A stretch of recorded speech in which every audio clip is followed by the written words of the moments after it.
Arnaud Martinez, ça chauffe du côté du FC Barcelone. Salut tout le monde, comment allez-vous les gars? Comment se retrouvent les Blaugrana un jour après cette fameuse décision de Gérard Piqué de raccrocher les crampons? Je sais qu'il y a eu énormément parmi vous qui ont été super contents de la nouvelle. Moi notamment, tout le monde en fait était content de la nouvelle. Mais j'ai pu aussi voir que la communauté Blaugrana, franchement, on n'était pas des ingrats. On n'est pas ingrats, j'ai vu énormément parmi vous et comme moi je l'ai précisé durant la vidéo actualité, il y avait quand même des sentiments. Il y avait un petit pincement au cœur dû à cette nouvelle, même si au fond, on est bel et bien content de sa décision. Mais on ne peut pas non plus effacer l'histoire de Gérard Piqué et le FC Barcelone. Donc il y avait des sentiments. On n'a pas été ingrat de ce côté-là. J'ai vu énormément parmi vous qui l'ont remercié. On tourne encore une page. Il reste encore Sergio Busquets qui lui aussi devrait quitter le FC Barcelone en 2023. C'est parti donc comme d'habitude un rapide tour de presse du côté de la Catalogne. Si le contenu te plaît, n'hésite pas à me le faire savoir avec un petit like, un petit abonnement. Franchement, ça soutient énormément et il y a un pourcentage énorme de personnes qui regardent mes vidéos sans s'abonner. Les gars, c'est gratuit. C'est gratuit. Ça aurait été payant, on aurait pu dire oui, c'est vrai, c'est compréhensible, tout ça.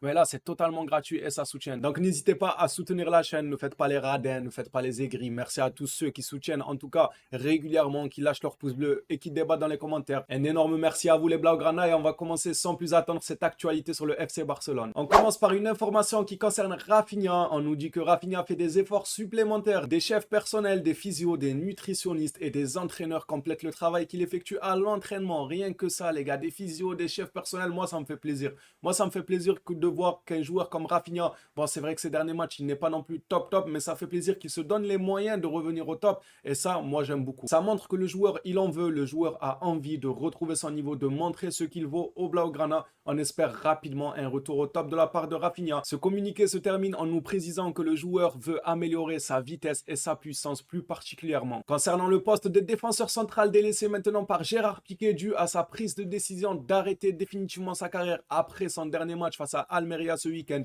Inigo Martinez sera une option pour janvier. Si l'Atlético Bilbao le vend à bas prix et si le joueur n'a pas de problème de genou, l'accord avec Inigo Martinez est total. On le sait, ça fait déjà un moment, depuis l'été passé, le Barça et Inigo Martinez avaient trouvé un accord total. Le problème, c'était Bilbao qui hésitait à lâcher son joueur ou bien qui demandait une somme assez folle pour Inigo Martinez qui avait plus qu'une saison de contrat. C'était fou de demander 60 millions, 70 millions pour à peine une saison de contrat. Et j'ai vu aussi quelques Blaugrana dire sur ma vidéo actualité où je vous demandais qui verrez-vous pour remplacer Gérard Piqué. On m'a dit oui, mais non, il y a déjà Koundé, il y a déjà Garcia, il y a déjà Araujo, etc. Les gars, vous avez oublié que les derniers matchs, on a été obligé justement de mettre Gérard Piqué car les autres étaient blessés. Donc Gérard Piqué, le joueur qui était un peu une roue de secours, est parti, vous ne voulez pas remplacer cette roue de secours, vous ne voulez pas apporter du sang frais, mais vous êtes fous les gars, on a énormément de blessés. Franchement, c'est suicidaire de penser comme ça, de dire oui, Piqué est parti, c'est pas grave, on ne le remplace pas, on a Araujo, on a Koundé, on a Garcia, oui, c'est super, mais ces joueurs-là, ils passent énormément de temps à l'infirmerie, donc bien évidemment que le Barça doit absolument recruter un défenseur. On l'a vu, ces derniers matchs, on a été obligé de jouer avec Gérard Piqué, non pas parce que le coach avait forcément envie, mais parce que nos joueurs étaient blessés. Donc c'est suicidaire de dire on n'a pas besoin de défenseurs, on en a déjà beaucoup les gars.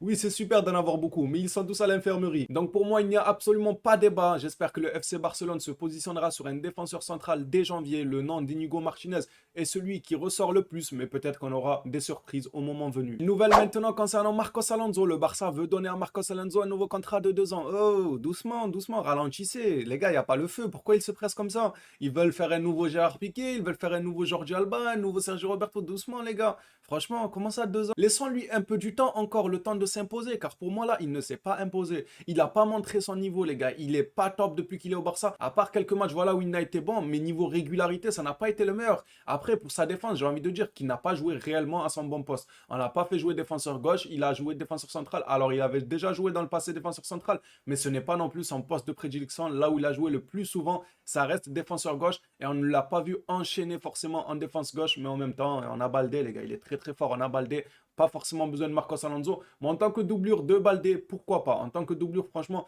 pourquoi pas? Jordi Alba, on sait que lui, quand il y a des gros matchs, voilà, c'est compliqué. Donc pourquoi pas en tant que doublure de Baldé? Moi, ce que je demande, c'est juste un peu plus de temps, ne pas se précipiter, ne pas donner des contrats à tout va, qu'on pourrait regretter quelques saisons après. Surtout, faire attention au salaire qu'on donnera à Marcos Alonso. Dites-moi, vous, les gars, de votre côté, est-ce que vous êtes pour cette décision de prolonger Marcos Alonso de 2 années supplémentaires ou vous jugez ça pas du tout nécessaire? Moi, personnellement, pour l'instant, c'est pas nécessaire, il faut laisser du temps. C'est maintenant officiel, la RFEF a annoncé le calendrier de la Super Coupe d'Espagne qui se déroulera cette année à Riyad, mercredi 11 janvier, le Real Madrid contre Valence, Et jeudi 12 janvier, c'est le Real Betis vs Barcelone, les gars. Comme vous vous en doutez, si le Real Madrid venait à battre Valence et le Barça venait à battre le Real Betis, eh ben on aurait une finale Real FC Barcelone. J'ai hâte et j'espère que c'est comme ça que ça va se passer. Même si bon, si Valence pouvait créer la surprise, éliminer le Real, comme ça on aurait une petite finale Barcelone-Valence qui sera largement plus à notre portée. Mais personnellement, les gars, je suis très joueur et je veux voir des belles finales. Je veux voir mon équipe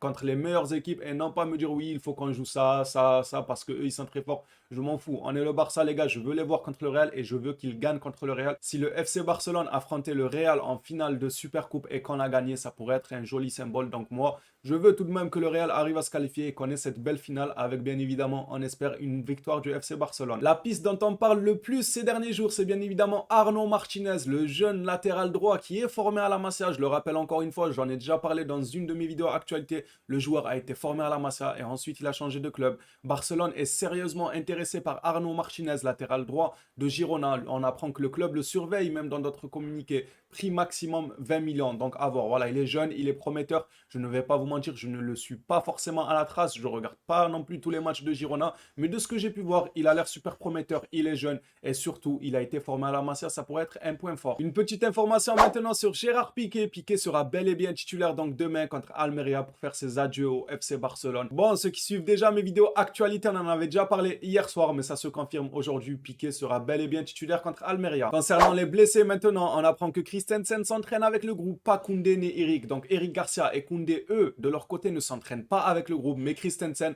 a reçu le feu vert pour s'entraîner avec le groupe. Ça fait plaisir de voir que Christensen est de retour et qu'il peut enfin s'entraîner avec le groupe. On va voir quand il sera réellement de retour sur le terrain, mais c'est déjà une bonne nouvelle qu'il puisse s'entraîner avec le groupe. Cette nouvelle ne me fait pas forcément plaisir. Araujo pourrait être prêt pour jouer la Coupe du Monde. De son côté, le côté du joueur, ça lui fera extrêmement plaisir, bien évidemment, de participer à la Coupe du Monde. Mais de notre côté, à nous les Blaugrana, on va être un peu tendu à l'idée qu'il rechute durant ce mondial et qu'on n'aurait plus droit à ses services jusqu'à la fin de saison. Le dernier qui avait un peu précipité son retour, qui avait joué avec une blessure, c'est Samuel Umtiti à la Coupe du Monde 2018 et on a vu le résultat. Finalement, ça a été l'ombre de lui-même, des rechutes de blessures à chaque fois. J'espère que Araujo, ça ne va pas lui arriver, surtout qu'il est jeune, des Coupes du Monde, il y en aura d'autres, il aura l'occasion d'en jouer d'autres. Après, une Coupe du Monde, c'est tous les 4 ans, ça peut être compréhensible que le joueur se précipite un peu pour revenir, mais franchement, la nouvelle, elle ne me fait pas extrêmement plaisir et j'aurais peur que Araujo rechute et qu'on ne l'ait plus dans l'effectif jusqu'à la fin de saison, sachant qu'on aura énormément besoin de lui pour aller chercher un maximum de titres. Bon, la nouvelle, elle n'est pas officielle, les gars, ce n'est pas encore officiel. On nous dit il pourrait être prêt, ce n'est pas il est déjà prêt. Donc on verra s'il jouera réellement la Coupe du Monde ou pas. On finit cette actualité encore une fois sur Gérard Piqué. Certaines personnes au sein du club classent la sortie de Piqué comme une bonne nouvelle car cela aidera à libérer la masse salariale. Franchement, c'est une très bonne nouvelle. En plus, il fait un cadeau au FC Barcelone de 40-45 millions. Il s'assoit sur son salaire d'une saison et demie. Ça fait extrêmement plaisir. Et il permet au Barça d'être actif sur le mercato dès janvier. Donc, c'est tout à fait normal que certaines personnes du club classent la sortie de Gérard Piqué comme une bonne nouvelle pour la masse salariale et pour permettre au Barça déjà d'aller dénicher quelques pépites pendant cette période hivernale. Voilà les gars, cette vidéo actualité est terminée. Merci à toi si tu l'as suivi jusqu'ici. Comme d'habitude, on se dit à la prochaine vidéo sur le FC Barcelone. D'ici là, prenez soin de vous les Blaugrana.